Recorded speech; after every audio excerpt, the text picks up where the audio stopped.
Hello అందరికీ నమస్తే అండి. ప్రతి ఒక్కరూ తెలంగాణ రాష్ట్రంలో పేదలు సన్న బియ్యం తినాలన్నది మా ఆకాంక్ష. అందుకే ఉగాది పర్వదినాన తెలంగాణ రాష్ట్రంలో రాష్ట్ర ముఖ్యమంత్రి రేవంత్ రెడ్డి సన్న బియ్య కార్యక్రమాన్ని చేపట్టడం జరిగింది. ఈ సందర్భంగా వాళ్ళు హుజురాబాద్లో ఏర్పాటు చేసిన సమావేశంలో రేవంత్ రెడ్డి మాట్లాడుతూ దేశానికే ఆదర్శంగా ఉండేలా తెలంగాణను తీర్చిదిద్దుతామని తెలంగాణ ముఖ్యమంత్రి రేవంత్ రెడ్డి వెల్లడించారు. హైదరాబాద్ను ప్రపంచ స్థాయి గుర్తింపు తెచ్చేందుకు తాము కృషి చేస్తున్నామన్నారు. ఉగాది వేడుకలో భాగంగా సీఎం రేవంత్ రెడ్డి ఈ వ్యాఖ్యలు చేశారు. శ్రీ విశ్వవాసు నామ సంవత్సర ఉగాది పండుగ సందర్భంగా రాష్ట్ర దేవాదాయ శాఖ, పర్యాటక సాంస్కృతిక శాఖ సంయుక్త ఆధ్వర్యంలో రవీంద్ర భారతిలో ఏర్పాటు చేసిన వేడుకలో పండితులు బాచంపల్లి సంతోష్ కుమార్ శాస్త్రి పంచాంగ శ్రావణం చేశారు. ముఖ్యమంత్రి ఈ కార్యక్రమానికి ముఖ్య అతిథిగా పాల్గొనగా ఉప ముఖ్యమంత్రి భట్టి విక్రమార్క, ఇతర మంత్రులు, ప్రజాప్రతినిధులు హాజరయ్యారు. ఈ సందర్భంగా ముఖ్యమంత్రి రేవంత్ రెడ్డి మాట్లాడుతూ హైదరాబాద్కు ప్రపంచ స్థాయి గుర్తింపు తెచ్చేందుకు కృషి చేస్తున్నామని తెలిపారు. శ్రీమంతుల మాదిరే పేదలు సన్న బియ్యం తినాలని ఆకాంక్షిస్తున్నామన్నారు.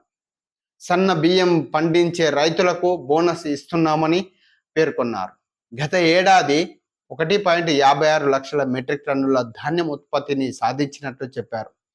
రైతులు పండించిన పంటకు సంపూర్ణ సహకారాన్ని అందిస్తూ గిట్టుబాటు ధరలతో వ్యవసాయాన్ని ప్రోత్సహించాలని, పేదలకు వైద్యం అందించాలని, నిరుపేదలకు విద్యను అందుబాటులోకి తేవాలన్న లక్ష్యంతో ఆ రంగాలకు అధిక నిధులు కేటాయించడం జరిగింది. ఒకప్పుడు పేదవాడు పండుగ పూట మాత్రమే తెల్లన్నం తినేవారు. మొట్టమొదట కోట్ల విజయభాస్కర్ రెడ్డి ముఖ్యమంత్రిగా ఉన్నప్పుడు 1.90 రూపాయలకే కిలో బియ్యం పథకాన్ని, ఆ తర్వాత ఎన్టీ రామారావు గారు 2 రూపాయలకి కిలో బియ్యాన్ని పథకాన్ని, ఆ తర్వాత దేశంలో ఆహార భద్రత చట్టం తేవడంతో వంటి కార్యక్రమాలతో పేదవారి ఆకలిని దూరం చేసే దిశగా ప్రయాణం జరుగుతున్నాయన్నారు. రైతులు పండించిన సన్న బియ్యాన్ని పేదలకు పంచాలన్న ఒక గొప్ప లక్ష్యంతో ఈ ఉగాది పండుగ పేదవారి ఇళ్లలో సంతోషాన్ని తెచ్చి పెట్టాలని ఈరోజు రాష్ట్ర వ్యాప్తంగా సన్న బియ్యం పథకాన్ని ప్రారంభిస్తున్నామన్నారు. తెలంగాణకు మంచి భవిష్యత్తు ఉన్నదని వేద పండితులు చెప్పినట్టుగా రాష్ట్ర అభివృద్ధికి మంచి నిర్ణయాలు తీసుకుంటూ కేంద్ర రాష్ట్ర ప్రభుత్వాల మధ్య రాజ్యాంగబద్ధమైన సంస్థలతో మంచి వాతావరణంతో అందరి సహకారంతో రాష్ట్రాన్ని ముందుకు తీసుకెళ్తున్నామన్నారు. ఒక గొప్ప నమూనా నగరంగా ఫ్యూచర్ సిటీని నిర్మించి తెలంగాణను దేశానికి ఆదర్శంగా నిలబెట్టాలన్న సంకల్పంతో పనిచేస్తున్నామని ముఖ్యమంత్రి రేవంత్ రెడ్డి చెప్పడం జరిగింది.